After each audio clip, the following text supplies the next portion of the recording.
I guess you snore. I do too. And that's okay.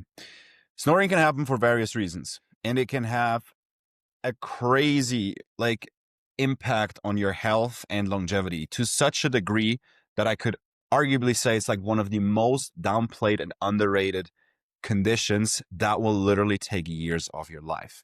And because of I'm aware of what that means, and I'm going to share with you what that exactly means. I'm going to most likely, with a 95% certainty, gonna get a nose operation here in Colombia. What a cliche, right? Not a cosmetic one, but a purely functional one. Because since a few years now, actually, I do not get enough airflow through my nose. And I already actually had an operation in the past, probably like 1.5 years ago, where they reduced the size of my turbines, which is like right around this area right here. And that essentially that didn't do anything because they grew right back for whatever reason. So with that knowledge now, the next one that we have to do has to be a little bit deeper, and it's probably going to knock me out for like full 7 days. We'll see. Hopefully I'm not getting like a fully rainbow covered bruised up face, but if that's the price that I have to pay that I afterwards can breathe properly and also recover better, I am willing to take that. Now, the thing is, not only because of me, but more men are affected from snoring than we would like to see. 40 to 60%, like let's say every second man snores regularly, and it's not normal. It should not be normal because it literally will take years of your life, right? The most common cause in most situations, for me right now personally, for me it's primarily a genetic and a constructive issue, because the short passage is a little bit deeper inside the nose tunnel. That's where I have to get the operation done. But the majority of men who snore because of overweight, of being overweight, carrying excess body fat around, especially because as an effect, because you're not only carrying it around the midsection, you're also going to carry it around the neck. You're going to carry it around the neck, around the airways. And already, that's the crazy thing. Already, if you're 2 to 5 kilos overweight, it can have already a measurable impact on your sleep quality. On your sleep quality, because obviously at night you need to breathe properly. And if you're not getting enough oxygen, you're not going to recover properly. You're going to feel shit the next day. You're going to bash up yourself with caffeine, feeling exhausted, even though you sleep 8 hours, but you maybe wake up and you're like, probably not how I should feel, right? Even mild snoring, right? Even mild snoring can have an impact. And we usually define between like sleeping problems through air-induced breathing problems into either like a sleep apnea or a hypopnea. I do have a hypopnea. So a sleep apnea, you maybe already heard of the term of the condition, obstructive sleep apnea, which is essentially means if you're literally having minutes or like as a specific time without breath. So just like maybe as a side note, it's a little bit interesting. Apnea, the A in medical terms, often or most often refers to the absence of. So apnea, A is the absence, pnea is breath. So absence of breath. Arrhythmia, absence of the rhythm. When we talk about like heart conditions, right? Just as a little bit of a side fact, but interesting to know. And a sleep apnea essentially occurs when you literally have a collapse somewhere that can be in your throat, also primarily, and it literally takes away air from you, and you stop breathing until your body shoots adrenaline. Like in some cases, not wakes you up, but just shoots adrenaline so you start breathing again. If you have that, you're most likely going to be dependent on a CPAP machine where you artificially get oxygen into the night. But if you're having a hypopnea, which I have, you're just not getting enough oxygen through various reasons. That can be obstructive short passages in the throat. In my situations, it's in the nose. And if you're not getting that through accumulated fat tissue, through genetics, through just like your construction of your nose is not like in favor of your breathing, that can have serious problems down the road. Because you have to literally imagine, just to like give you the numbers a little bit that I seeked out. I knew that it's a degree of life quality that it takes away that is like significant. I had to pull up these numbers quickly. So untreated sleep apnea. First of all, think about like untreated sleep apnea. Like how much do you think, like how much does it increase your risk of mortality? Just like from the top of your head. 10%, 20%, 50%. None of that even close. It's 300%. So you have a 3 times higher likeliness, a 3 times higher mortality risk than not having sleep apnea. Can you imagine that? 3 times higher, not 10%, not 15%, 300%, right? Sleep apnea also at the same time, if you're already having high cholesterol and other health markers that are not in check, sleep apnea can also increase your heart attack risk by around 30% and your stroke risk by around 60%. Quite wild numbers. 30% increased heart attack risk and 60% stroke increase risk. That's wild.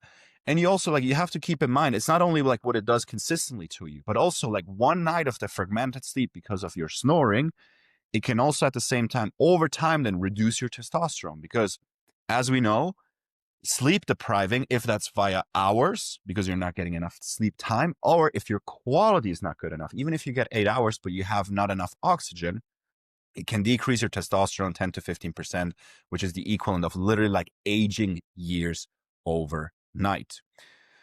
Now, how did I discover mine in the first place? And by the way, I'm going to share you afterwards what I found to work very well for me, my clients, to navigate that and how to really address that so you're not suffering from sleep apnea or at least reducing your hypopnea, which is not getting enough oxygen because of your breathing.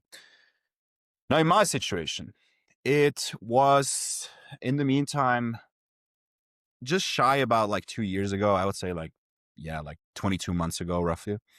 A friend of mine actually did a sleep study where, you get wired up. You get like all sorts of parameters around your heart, around your brain. Like I can show a photo. It's like I looked like a cyborg. And they also measure your oxygen, like how much oxygen are you taking in and your oxygen saturation. So he did a test and he literally had a sleep apnea. There were literally in the sleep study that he did overnight a time where he was not breathing for 1.5 minutes, like absence of breath for 1.5 minutes. And they record everything. They have the video. We could have seen the video the next day where you could have seen him, like how he just like gets silent. Everything slows down. And all of a sudden he's like, starts breathing again because your body's like, hey, you're not breathing, something's wrong, shoots adrenaline, and that obviously has a massive impact on your health. He did that study because he didn't sleep properly anymore. Even though he gets enough time and is very diligent with his sleep hygiene, he just felt exhausted every single time. And I wasn't at a point where I was like, okay, I'm really suffering right now like he did. But I was like, I think I should be better. It used to be better. So I decided also to do the sleep study. I did the sleep study, and in all honesty, it was one of the worst nights in my life. Not because of the sleep study, I think itself, but I don't know why, but I had a nightmare inside a nightmare. So crazy thing is like, I never had that before. So imagine you're experiencing a nightmare. You think you're waking up and you're like, okay, now I'm in reality, but you're still in the middle of the nightmare. So I never had a dream that felt this real and like also this frightening. Really like crazy stuff about existence, family, like the worst of the worst stuff. Like I don't need to like go deeper into that. But anyway, I don't know why. Maybe because I'm wired up, because of everything. Anyway, next day, we looked at the numbers. My vitals were okay. The only thing that showed, which we already kind of expected because I obviously did a consultation beforehand, he looked at my nose and saw like, okay, yeah, your turbines are quite big. And my oxygen saturation was the indicator of that. So an oxygen saturation in your blood usually should be around 96%. Mine was at 93%, sometimes 93, 94, 92, but averaging probably like around 93. Even though it seems like a 3%, it doesn't seem like a lot, it still will have massive impact down the road especially because you imagine you breathe every second of your day, like until the rest of your life, and you sleep every single night. It's not that you know, like having a few drinks every now and then. Like this is something that is like in unideal every second of your day. So I was like, okay, cool. What can we do? And he said, like, yeah, operation. We reduced the turbines, and I had the operation shortly after. You have a recovery time because obviously, if they go inside and they reduce, they go with electromagnetic stimulation inside to reduce them and suck out tissue. And I had a recovery time of like roughly a month until I was like, because obviously like it inflames, and you can't really like breathe through the nose very well. But the crazy thing is like, I never actually felt an improvement because I think by the time the turbines have lost their inflamed, their size from the inflammation, they started already growing back. And I never really felt like a difference. So I left it to see like, okay, if it treats. After some while, I started seeing other specialists around that, and another ear, nose, throat doctor. She did actually a CT scan then with me and saw like, yeah, look, you actually have three things. So it's the turbines, they're a little bit big. You have a slight sinus collapse, I think it's called. So like one of my sides of the nose like is also like it turns a little bit down. And deeper inside, you have quite a short, tight passage. And that's probably like the main problem, because even if you use certain sprays that help you open up your airways, you can't get that deep. And that was actually Mexico, and I was only temporarily then back in Mexico, because I wanted to get that solved. And I noticed that like depending on the place where I'm at in the world, it is different. In Mexico, it was the worst because that's why I was also like, oh, I need to do something about that. When we went then to South Africa afterwards, quick stopover in Switzerland, then to South Africa afterwards, it was way less. It was way less. And that brought also up the suspicion, is it maybe like environmental and like allergy related? Since I didn't have the issues in South Africa, I was like, okay, cool, it's fine. After that, I went to Dubai. It went a little bit worse again. Then to Spain, there was like kind of similar. And now being in Colombia, it's still like it came to the point where I was like, okay, look, I need to have it addressed again. I remember that nose, ear, I don't know what they're called, but the nose, ear, throat doctor told me also like there could be, like I said, an allergy reaction to it. So I started seeing now here an allergist. We did a test. You get, like you get like 20 different dots on your arm, and they put different allergens, I guess, on it. Zero allergy, nothing. And she sent me to the next one. So the next nose, local, best nose, ear, throat doctor around here. And it was like relatively like short consultation. He looked at me and he saw inside with all the data that we already had. He was like, yeah, honestly, the first doctor that prescribed the operation for you probably just wanted to cash in on the type of operation that he can do. And because the one you have like requires a little bit of a deeper operation, and not everybody can do that. Like you have to have a specialty in that, which is going to look like. But in the meantime, he set me up on medication and an oral and a nose spray. So the nose spray helps to like temporarily reduce the size of the turbines and also a little bit inside. And the oral will also help that at the same time. Only the crazy thing is right now, I never had that in my life, is I have a permanent sensation of, do you know the feeling when you go diving or like you're in the ocean and you dive and you go down and you start building up pressure like in the front of your head? Like I have that all the time. Today, it's actually a little bit less. Yesterday, it was not terrible, but like very uncomfortable. And also that sensation when you have like when you're in the airplane and you're taking off and you have the pressure building up in your ears. Yesterday, I had that only on one side. It didn't go away even if I tried to like blow my nose, chewing gum, like do lots of things. It only got worse. And to the degree where I could like probably only heard like, I don't know, like 40% on that ear. This morning, luckily, it was almost gone. But yeah, it just looks like that the medication is probably not made for me, and that an operation is unavoidable, which is going to be probably just happening shortly before Christmas as a nice little Christmas gift. But if that's happening, I can fortunately start the new year with hopefully a much better life quality. Because you maybe know the feeling that even though you sleep enough, but you wake up and you're just feeling like you're hit by a train.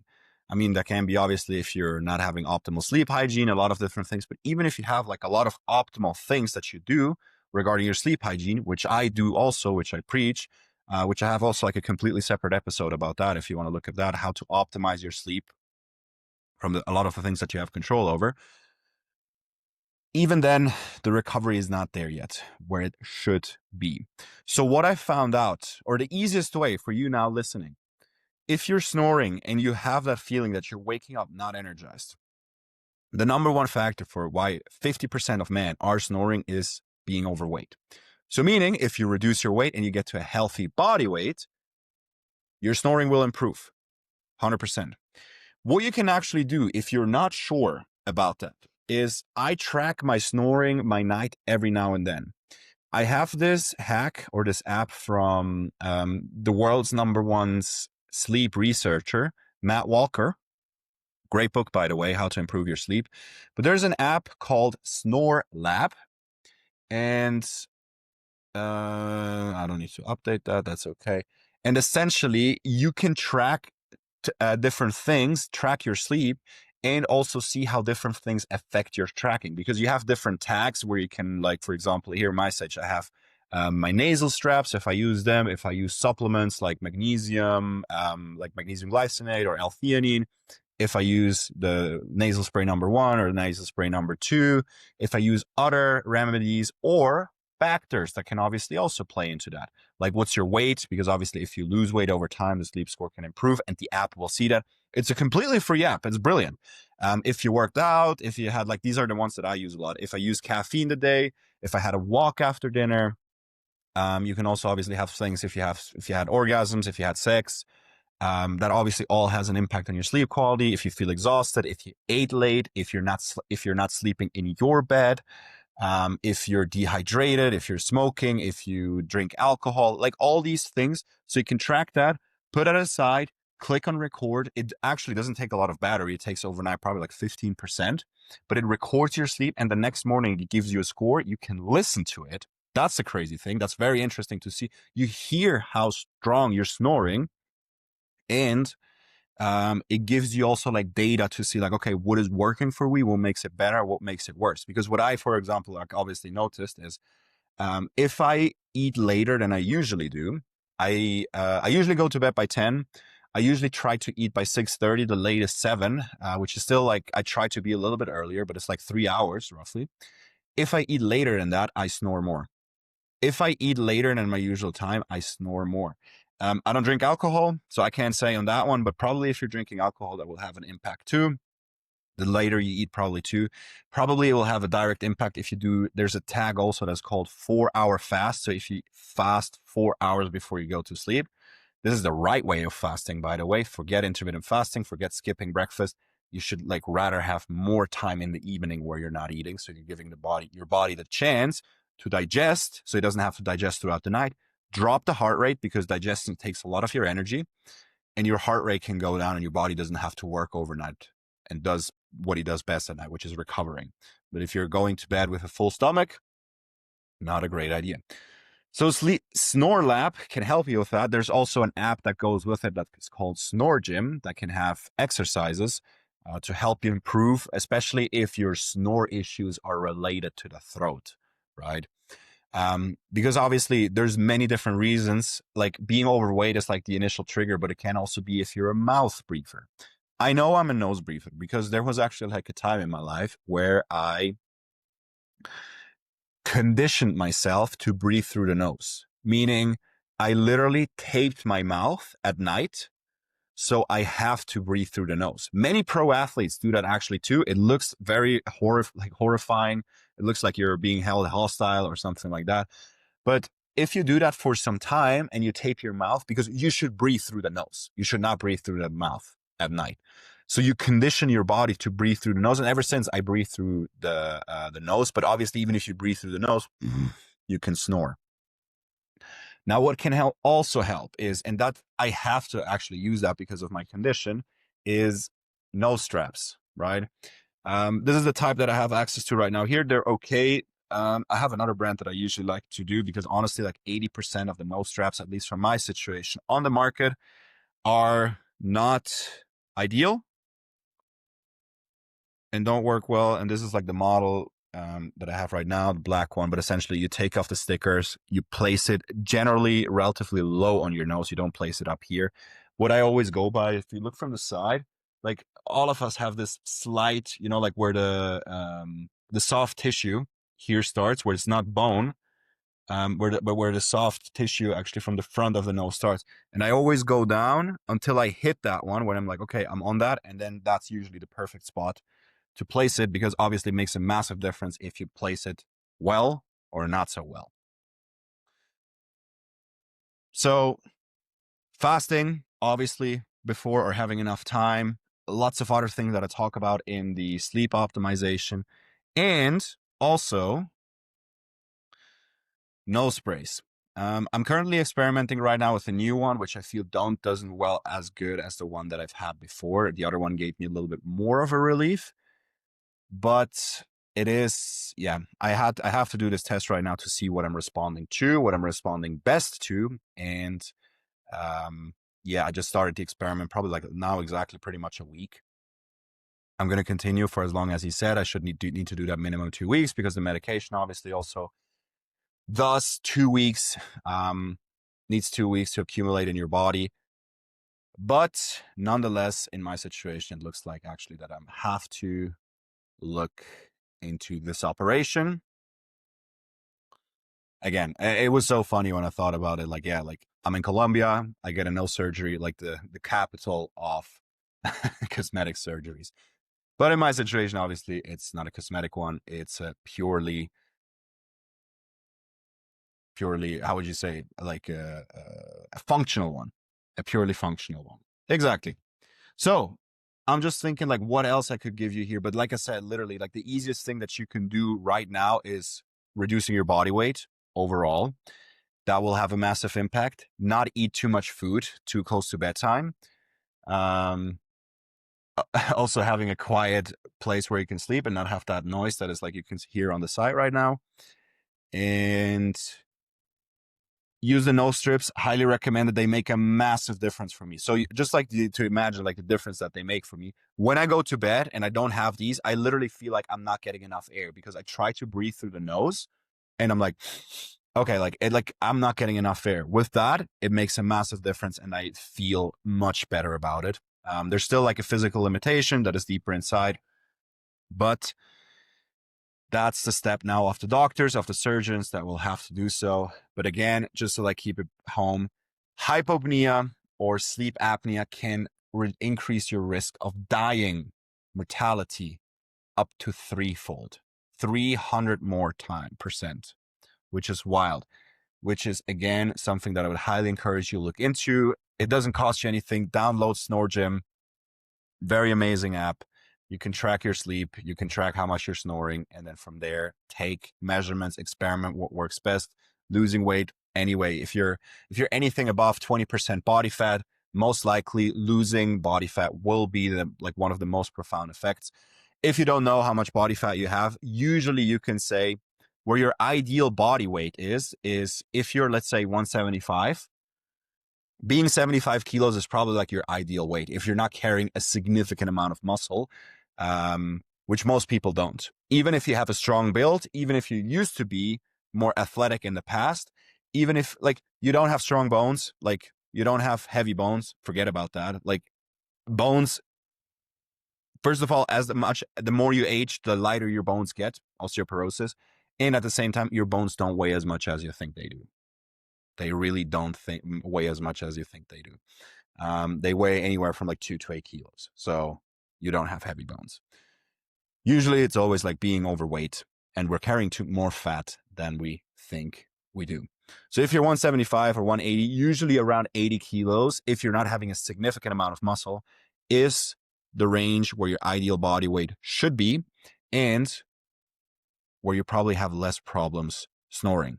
If you want to find out how you can reduce your body fat, your body weight in a systematic and strategic way that has already the same system that we've used with hundreds of high-performing men, helping them transform themselves with a 98% success rate, You could check out the first link in the description below. That will direct you to the full video breakdown of our four-phase executive transformation system.